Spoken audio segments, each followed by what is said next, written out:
again to Codecast. Today we are going to look at one very important aspect of robotics, and that is how to control motors. Today we'll be looking at various types of motors and how we can control each and every one of these motors.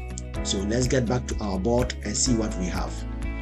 So over here you can see a number of motors displayed on the working board. First of all, I'll start with this one. This is a DC motor, but it's a gear motor, so we call it a gear motor. This is the T version. Close to it is the normal DC motor we see in our everyday toys. This is one of the motors found in that motor. So when you disassemble this one partially, you come out with a motor that is similar to the one we are seeing here.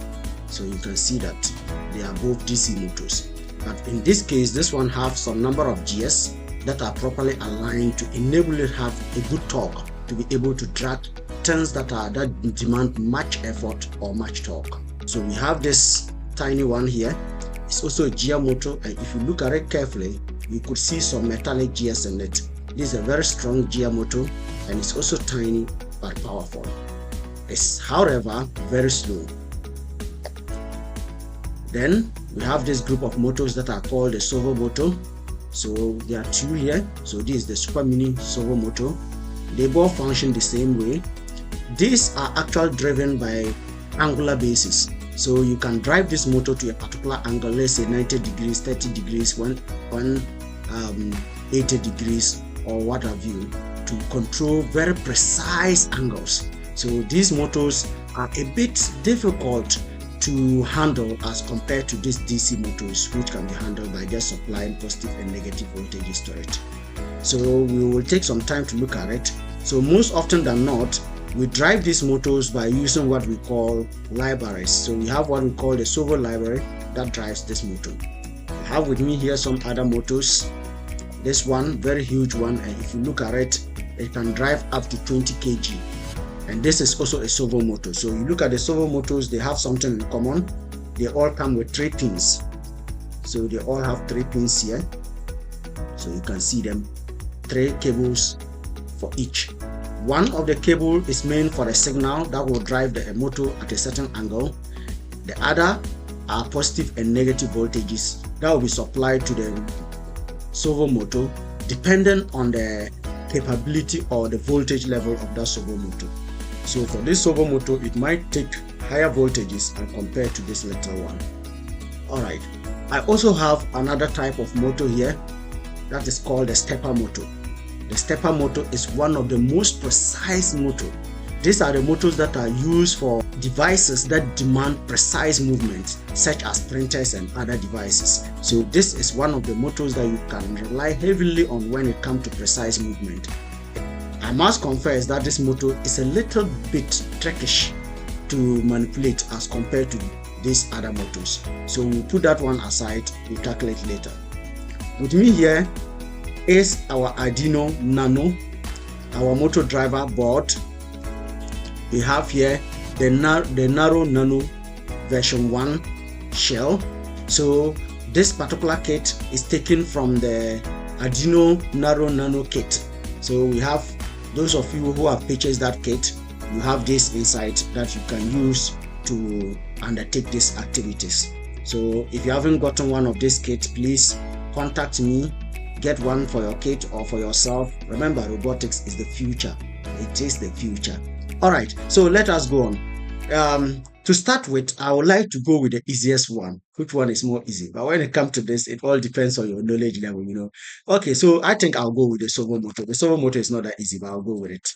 So I'll start with the servo motor, so we can put these other ones aside. That's the DC motors. Then concentrate on the servo motor. So first of all, with my shell, I'm going to mount my Arduino Nano on it. So remember, the tail of the Nano is going to point towards the power source of the shell.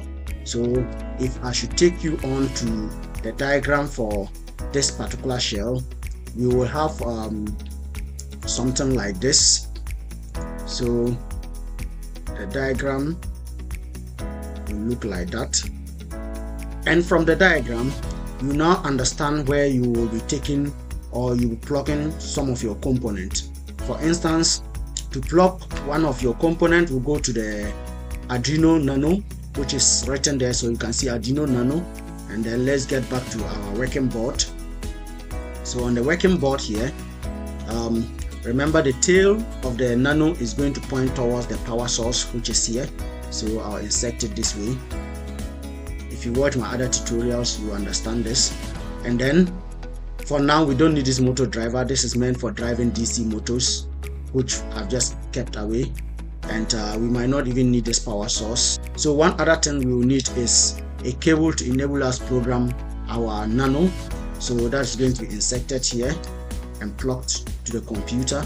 But this is very short, so I already have one that is already plugged to the computer, and is this. So you can see that. So that's what I'll be using for this. So I'm going to go ahead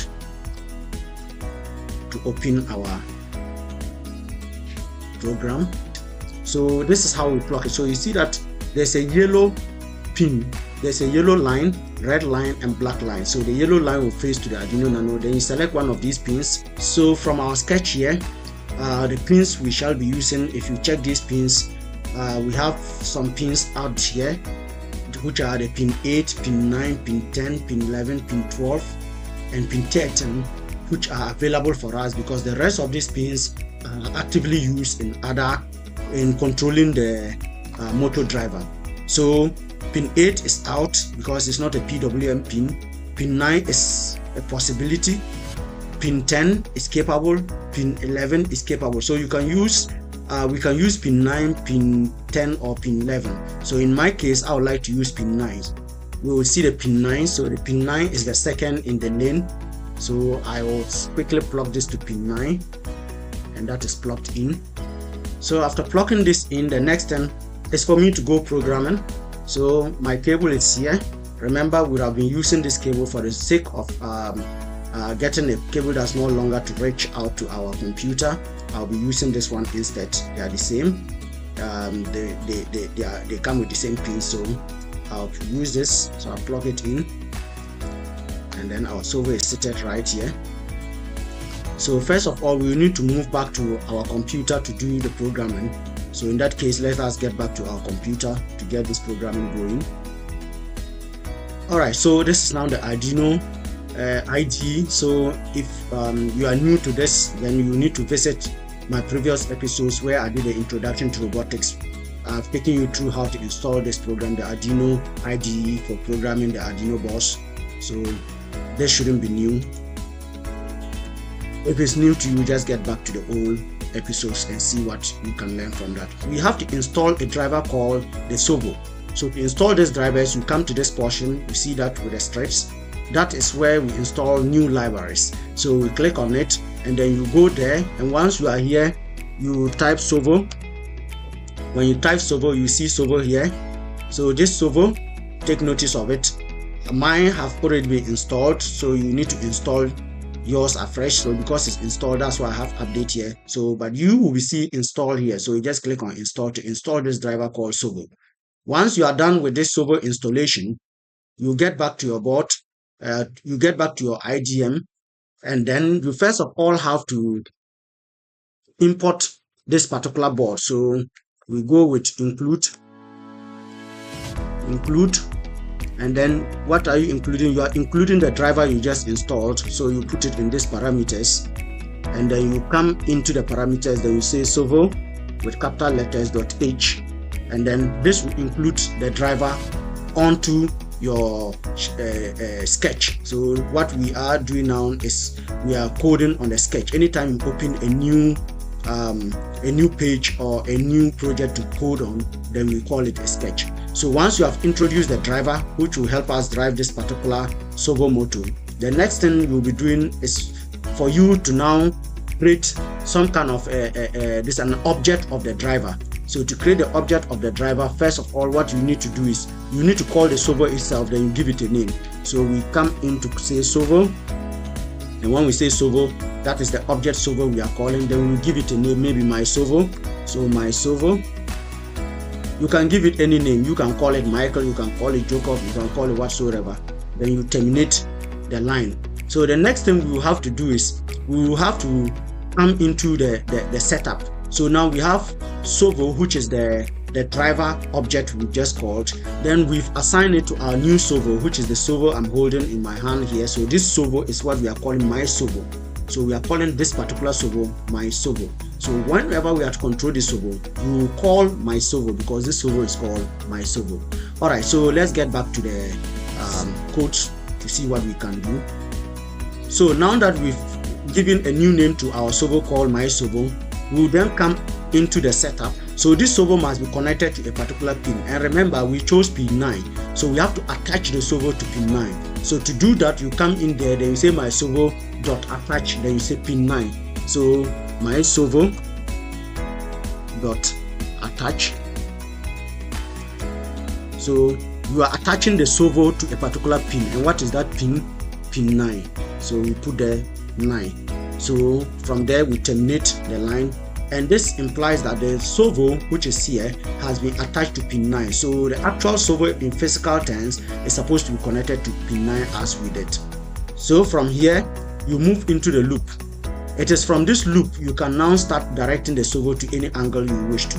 So for instance, if I want to put the servo at 0 degrees, then I'll say my servo dot right, then I'll put the angle. So my servo dot right, all in small letters. Then if I want it at 0 degrees, I put 0 out there, then I end it, that's period. So with this, the servo is going to move to an angle of 0 degrees. So we click on the load and we see how this code is going to move our servo. So load. So for you to upload a code, you first of all have to come to tools. So let's go to tools. Then you select the type of board which is properly selected. You select the port which is properly selected. Then you select the processor type. In this case, it's wrongly selected, so we select the last one, which is the type we are using here. So at this point, if I now click on load, which is here, once I click on load, let's see what happens to our servo motor. It's loading, and it loaded, and you can see it moved. We have a movement there, and this is now the 90 degrees angle. So I'm going to reposition this properly. Then we'll try some other angles to see how these are going to work. So we have our 90 degrees angle here. So if we get back to our code, we can change this particular 0 degrees to about 90 degrees. But instead of hard coding this all the time, I would like us to do something. Let us create a variable up here, and this variable we can call it maybe servo angle. So let's say int. It's an integer because it's a number. So let's call it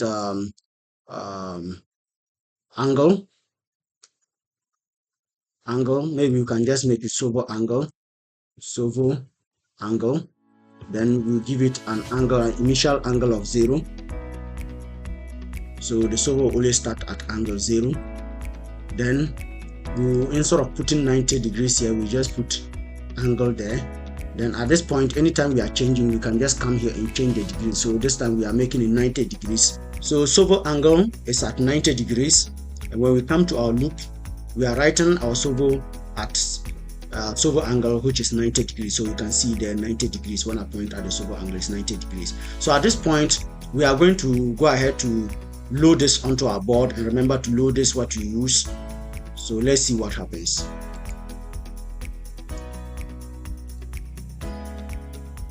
And after loading, we have an angle of 90 degrees.